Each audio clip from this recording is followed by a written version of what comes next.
So hello everybody. Now you see us really live, and it's my pleasure to open up now the discussion round after we were able to listen to very distinguished two presentations from, of course, two distinguished speakers. And also thank you very much for your intense participation in the discussion round. And not to lose any time, I think I will start with the questions. And I will address some questions to one of the speakers. Otherwise, I ask the two speakers just to take them up. So the first question I think was about general nutrition, and I will ask Nick, when is the best time to start feeding a preterm after delivery?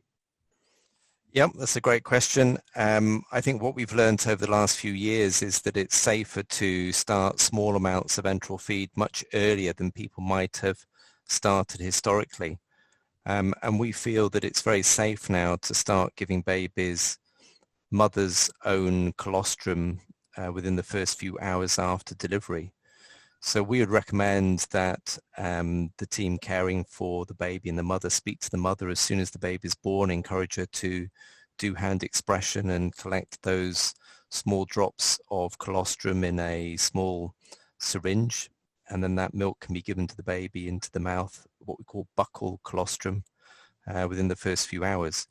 So in a way that's feeding. It's not providing the baby with very many nutrients, but it's performing a very important function of priming the gastrointestinal tract and interacting with lymphoid tissue. So as I say, I think if you count that as feeding, then the answer is you can probably start feeding in most babies within the first few hours. We would then wait for the mother to provide her own milk. So we don't give the baby any donor milk for the first 1 or 2 days. We just wait for the mother to produce her own milk and then ideally start increasing milk volumes from about day 3. Yeah, okay, thank you very much. And maybe it's just a question with regard to that is how you starting to increase the feeding. So how fast, especially if there is maybe a little bit unstable conditions with the baby. So. Yeah, again, it's a great question. We took part in the large SIFT feeding study, which was published last year, which showed that increasing feeds at either 30 mils a kilo a day or 18 mils a kilo a day didn't really make any difference to 2-year developmental outcome and doesn't appear to make any difference to necrotizing enterocolitis or sepsis. But it's important to remember that in that trial, the average age that babies started to increase feeds was around about day 3, day 4.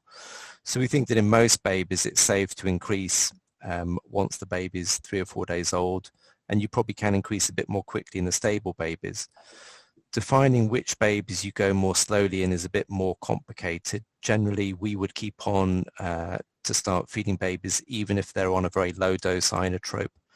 But generally, if their blood pressure is stable and otherwise they're systemically not terribly sick, we would increase feeds in those babies.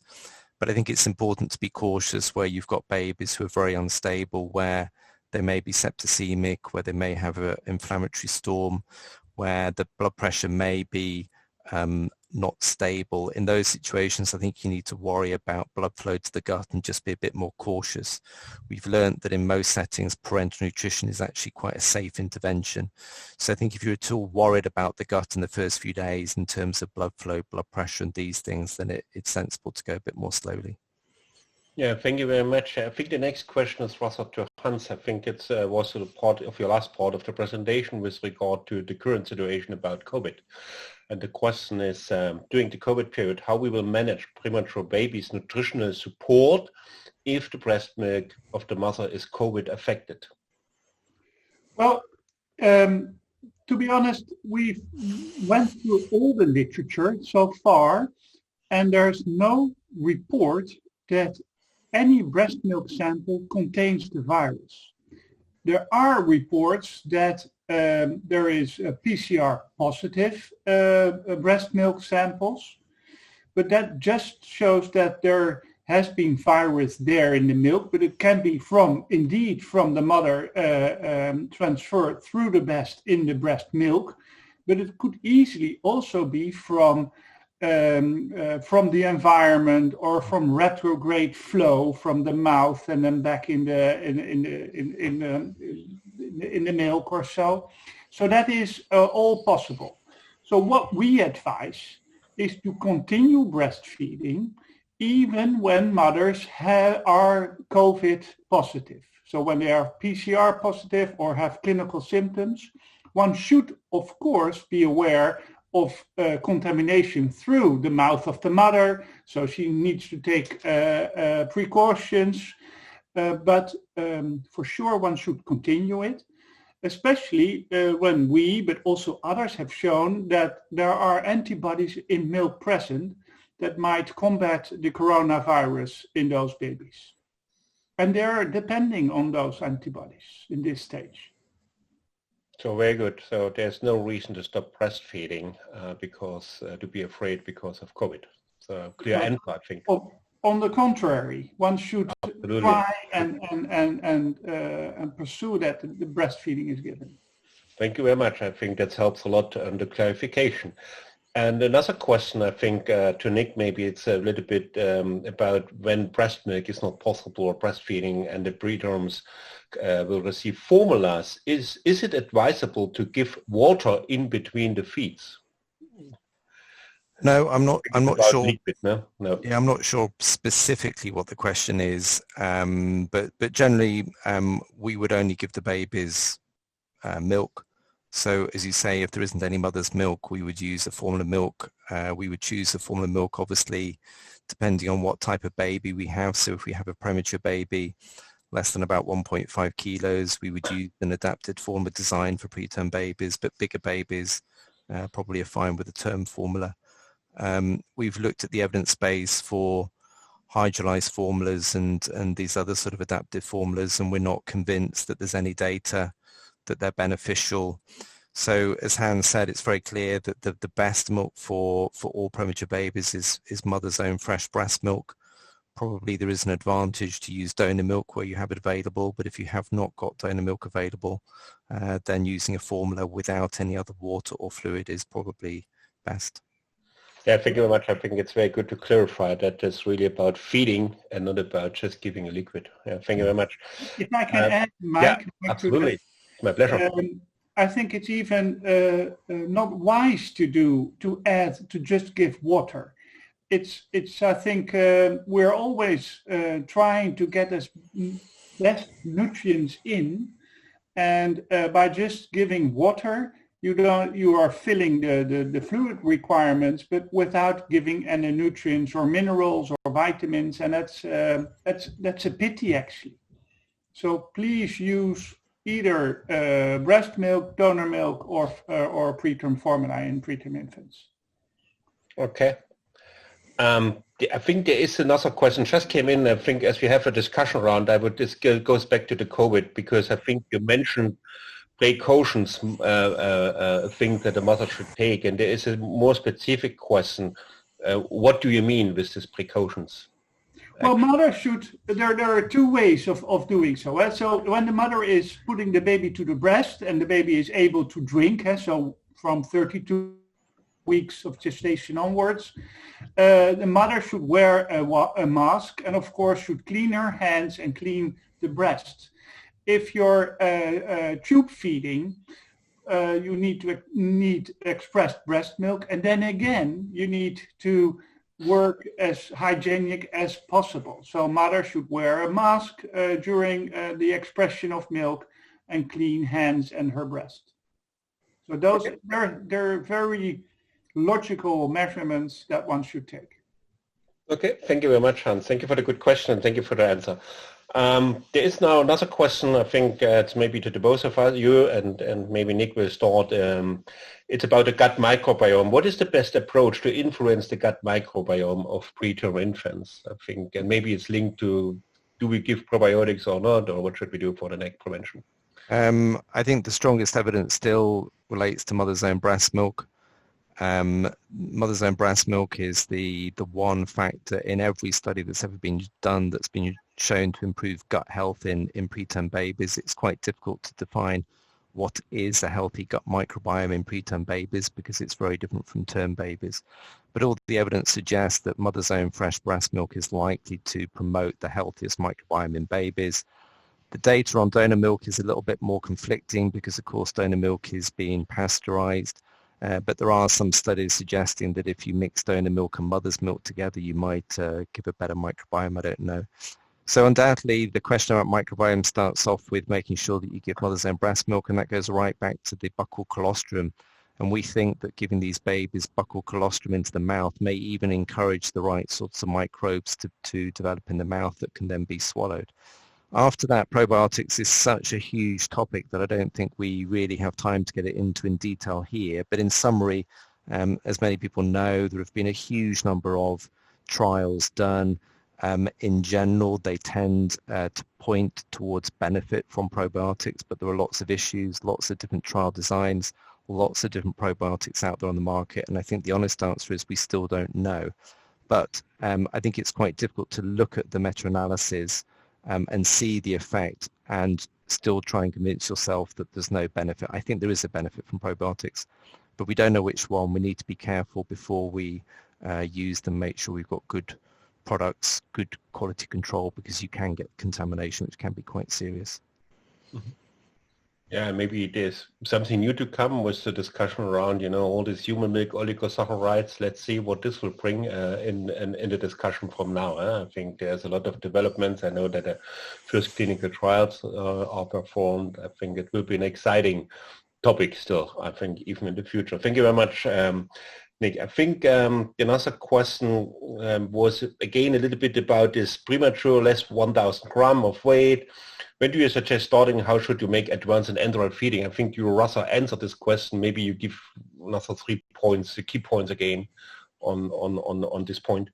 Yeah, I mean, I think again, there's good evidence that even very small babies can tolerate enteral milk in the first few days as long as you build it up slowly, and recognize that you need the experience of the whole team in feeding babies. As I said, I think in my talk, I mean, this isn't just about a doctor deciding to increase feeds. It's about having really skilled nurses at the bedside who really understand when the babies are not right. And many of your experienced nurses have a kind of sixth sense that when something's not right, they will tell the doctor. So as I say, really important for all doctors to listen and respect the bedside nurses and the parents. They know these babies better than you do, just floating around on a ward round. But then having said that, yes, I mean, it's true that many babies can tolerate feeds earlier than I think people thought they could in the past. For me, there's no data that suggests you need to wait any longer in babies less than 1,000 grams to over 1,000 grams. I don't know what Hans thinks. Well, I agree. And what is, I think one should consider is that in utero, so in the womb, also fetuses are ingesting amniotic fluid all day. Up till term age, they get about half a liter per day they swallow. But it already starts at 24, 23 weeks of gestation. So those infants are used of getting fluids in their stomachs, in their intestines. So there's no reason to basically stop that for a while and then continue after 3 or 4 days. So of course, one has to look after these kids, but that's why they're on a NICU. So the nurses take care of those infants. The parents are there. So just continue feeding, I would say. Mm-hmm. Thank you very much. Maybe back to the question, because as we have a kind of conversation, there was maybe a comment in the sense when we discussed this with the water, and maybe it is because of the fear of osmolarity.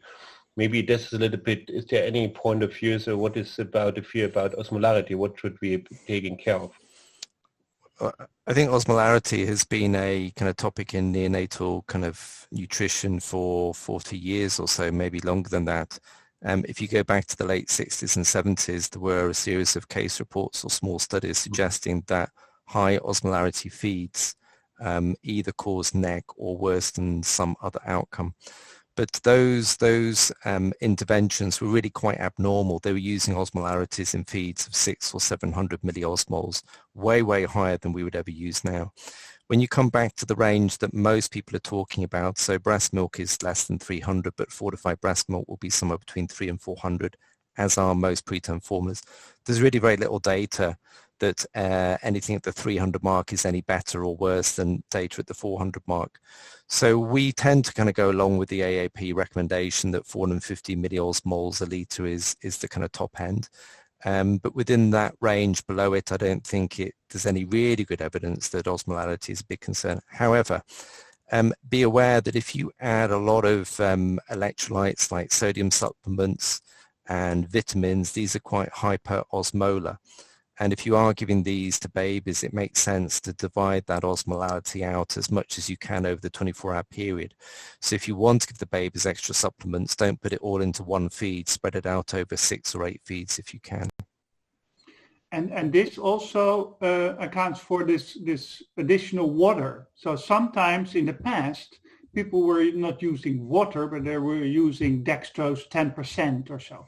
And that really increases osmolarity. People don't think about it, but that is in a way, then you're getting in really high osmolarity, and there you go to those ancient publications that indeed show an increase in necrotizing enterocolitis. Thank you very much. I think good point of clarification.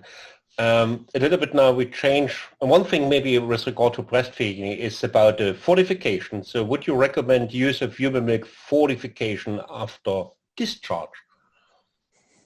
Well, that depends a bit on how the growth has been and what the requirements are.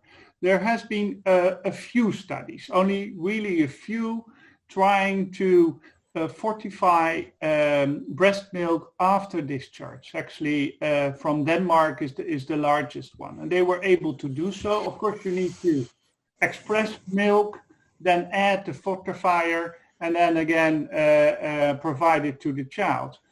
The benefits of those fortifications are not clear. Like the benefits of a post-discharge feeding are not so clear. So we don't make any recommendations at the moment for it. We just need more studies that really show a benefit of it. Can I chip in? I think in my talk I try to encourage people to think that nutrition is more than simply nutrients. So we have to think obviously about macronutrient intakes, but now, as Hans was saying, we're very much more aware of all the functional components in breast milk. You asked a question about the microbiome, but for me there's a fourth component, which are all the behavioral and psychological issues around breastfeeding. And for me, there is a danger that if you make breastfeeding post-discharge more complicated because you're asking mothers to add fortifier, you may actually dissuade them from continuing to breastfeed. So you might think that you're doing a good thing by giving the baby more nutrients, but if the mum ends up stopping breastfeeding 4 weeks earlier, you haven't actually made the baby more healthy. So we always need, when we're thinking about nutrition, to understand that there are lots of different dimensions to this. We're not simply interested in getting babies to put on a few more grams of weight. What we know is the mum's breast milk is best for the baby both before discharge and after discharge. So if you want to do anything different, like add fortifier or something else like that, you need to be very sure that that doesn't decrease the amount of mum's breast milk the baby gets. Otherwise, you're exchanging weight gain, which may not be important, perhaps for brain growth, which really would be. So just always think carefully about how your interventions may impact on behavior and psychology. Yeah, thank you very much. I think it's a good point. I think it's always about this interaction between the mother, the baby, and also the caregivers. Also, the message you convey by doing so is actually saying, well, the breast milk you are providing to your child is not good enough. Yeah. You need additional things, and that's something that one should be aware of. Okay. Yeah, absolutely. And a question linked to that, I think it's about general the preterm. When we transit from a preterm nutrition to term nutrition. So I think you mentioned that briefly, Nick. So one is the time to say, okay, maybe it's now about the preterm formula or the preterm milk, and then you change to the term milk. Yeah, I think another really important concept then for everyone is to realize that preterm babies are not a homogeneous population, that a 24-weeker is very different from a 34-weeker, is very different from a baby at 44 weeks when they've gone home. And we tend to talk about premature babies and preterm formula as if they're all the same.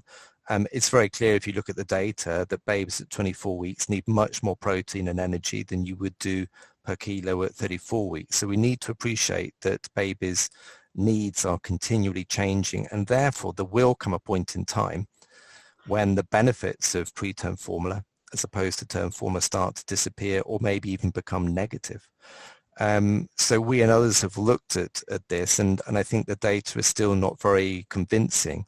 I don't think there's good evidence that you should keep babies on a preterm formula after they are discharged home. I think you probably are providing those babies with too much protein. I think the jury is still out on whether you should use what people call a post-discharge formula, which is protein and calorie about halfway between a preterm and a term. In general, in healthy preterm babies, it almost certainly makes no difference because babies can upregulate their volume intake if they want extra calories. But the group of babies where it may be important are the babies where they don't regulate demand feeding very well. So there is a very small study showing that in brain injured babies who maybe don't upregulate, that they do benefit from extra macronutrients. So I think we just all need to be very cautious and aware that we don't know the answer to this yet. If you're an otherwise healthy baby, preterm baby, by the time you get to 35, 36 weeks, I doubt there's any advantage to staying on an enriched form at that point in time. But for babies who are more complex, maybe neurological babies, maybe babies with lung disease who struggle to take the formula volume, there may be an advantage of having an increased nutrient density there. Yeah. But as a rule of thumb, it's very simple. Whenever the baby gets term, he can be put on term formula. So it's not so difficult. And then there are these exceptions. Then you might need more nutrients, and those is what Nick is referring to, and those do need some additional nutrients. Yeah. So we still have a lot of questions, but the time is running. But maybe we have still 5 minutes. It's okay for the both of you, and the other maybe we'll send them directly. I think we have now a lot of questions about neck. One thing is about, would there be a benefit to provide HMOs, the human milk oligosaccharides, to preterm infants? Any ideas from you both guys? I think we're just starting to understand this area of study. That there are studies coming out, and we've got data coming out showing undoubtedly that HMOs are one of the key components of breast milk that may modulate risk of neck. So there are some very exciting data out there, but the studies are quite limited. And really to prove the point, you need to go back to the beginning and do some really good basic studies and your RCTs, and we need to show in RCT settings that HMOs or a combination of HMOs may improve health. So yeah, I think there's a lot of reason there to be optimistic and to be excited about it, but I think it's a bit early to say exactly what we should be doing. Mm-hmm. And in addition to that, neck is a multifactorial disease. We just don't know exactly how the pathogenesis is.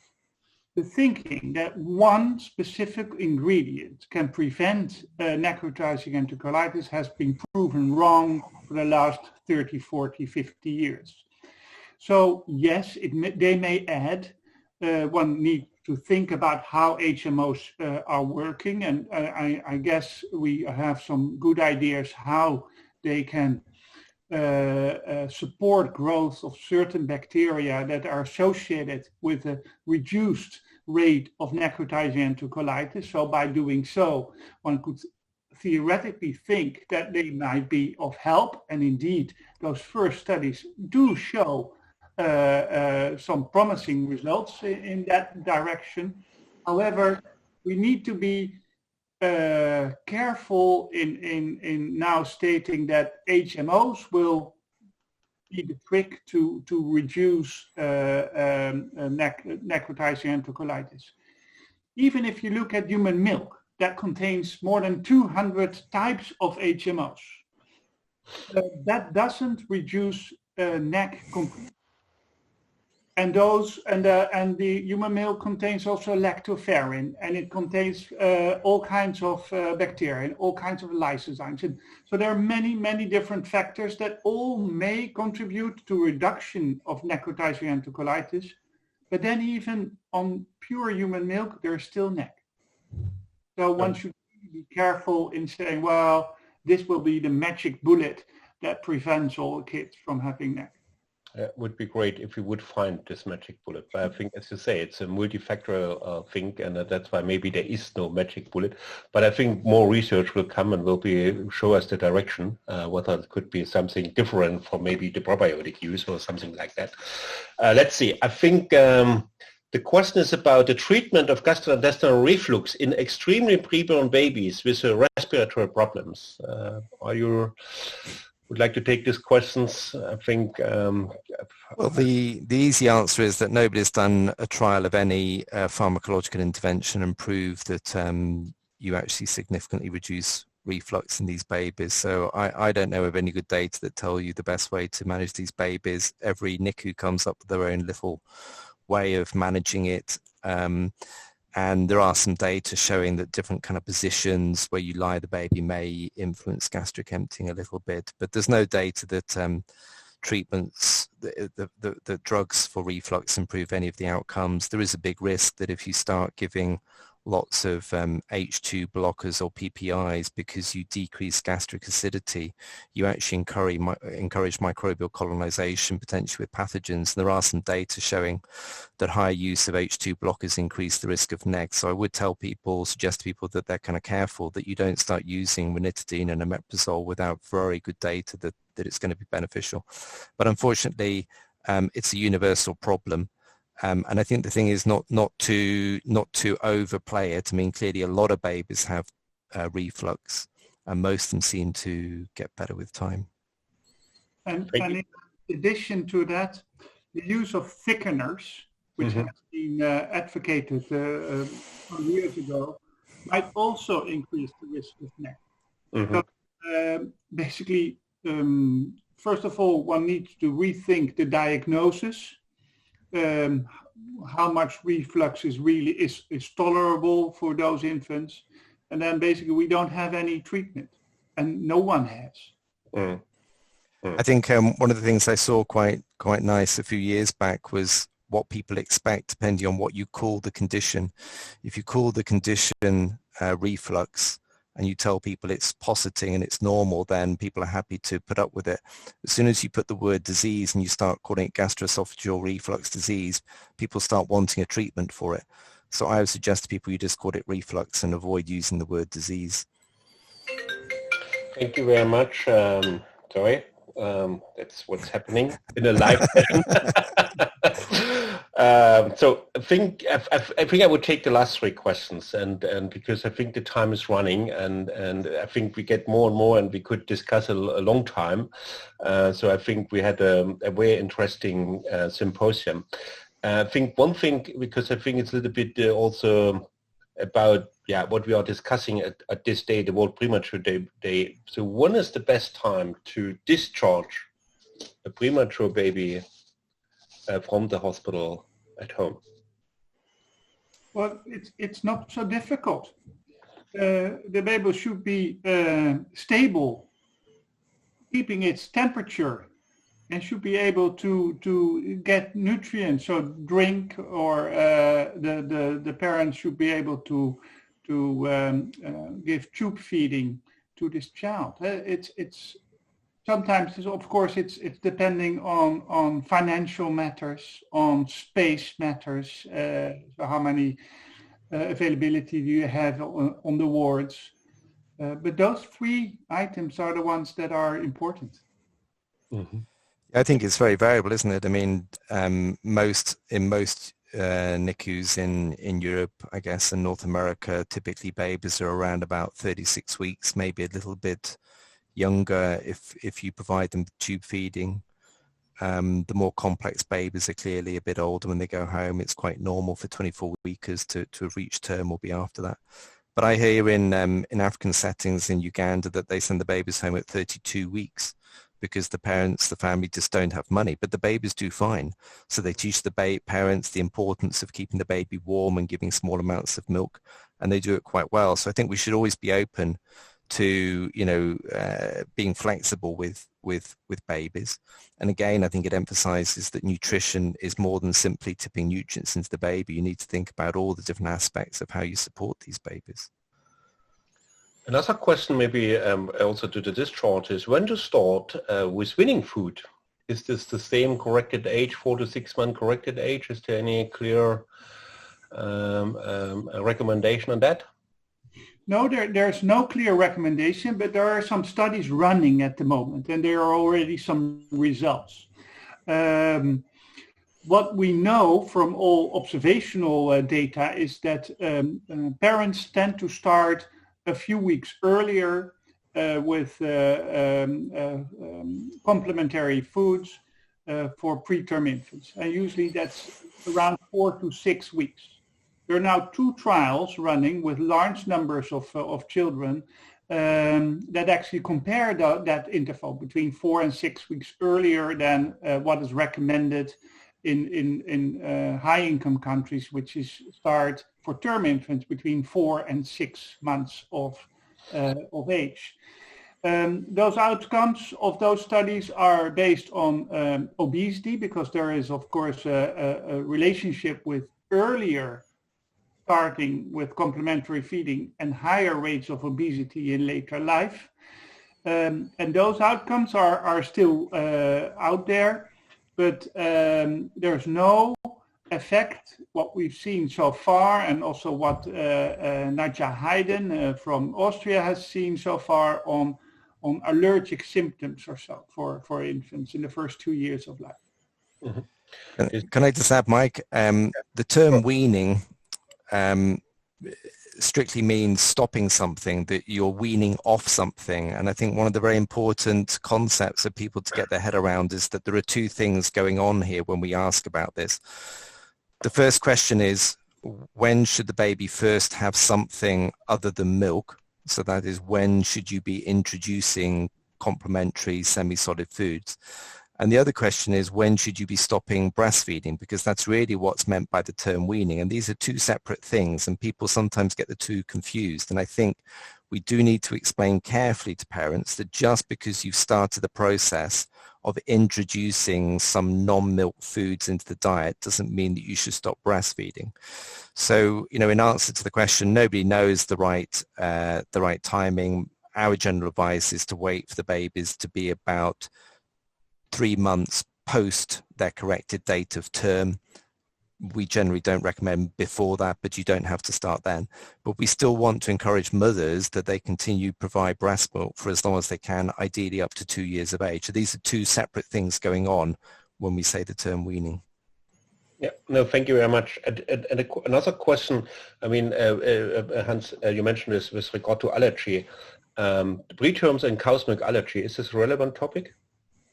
Well, it's as relevant as in the normal population. There have been numerous reports on the allergy risk for preterm infants, and in a way, it's rather strange that there are not higher rates of allergic infants amongst preterms, because when you expect that you are giving cow's milk products and the tight junctions in those intestines are not yet as tight, that you would have an increased risk of allergy.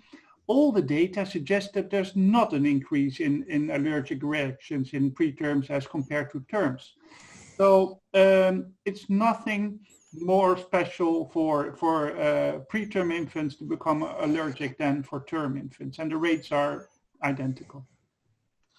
Okay, thank you very much. Last question I have, and to the both of you, is what is the best way to prevent preterm babies?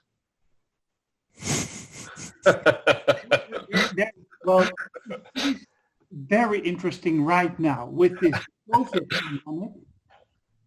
There are many bad sides on this COVID pandemic, but what we see around the world, so every country, in every region in the world, we see a reduction in spontaneous preterm birth of around 20%.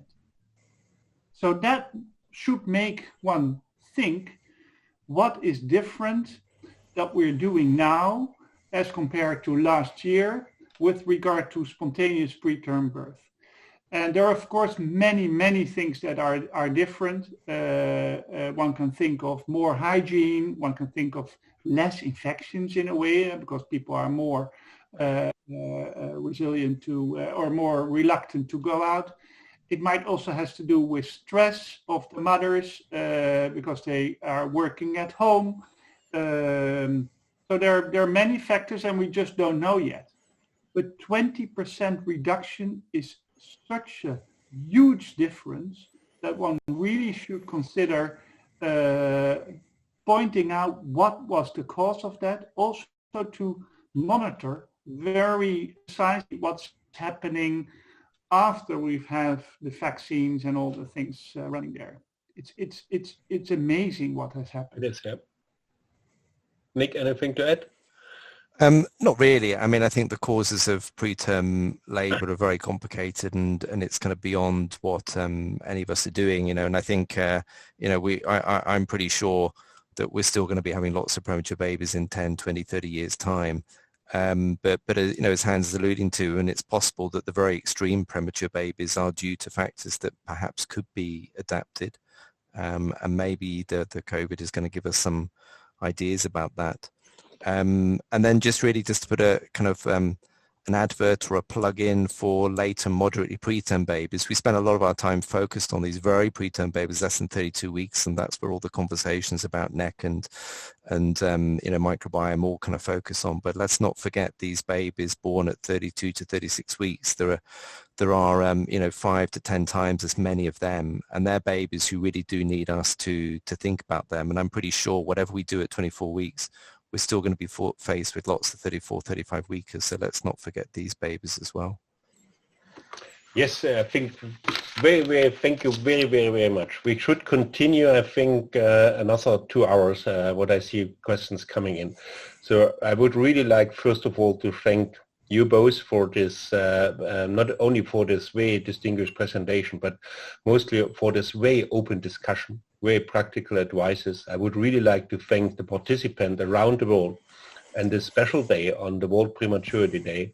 And it's really worth that we think about it, that we work together, how we can improve their conditions. And I think also with the last comment, not only focus on the extremely preterm, but also think about this later preterm babies, and to do everything together. And we know that nutrition plays a key role. And again, thank you very much also for advocacy for breastfeeding and always looking for the right solution for each individual baby. I think that's really important. And I remember 2 things from the presentations, and I would take this up because I think it was very interesting. Think always about there is only one brain in our life. I think it's something what triggers me also to think about.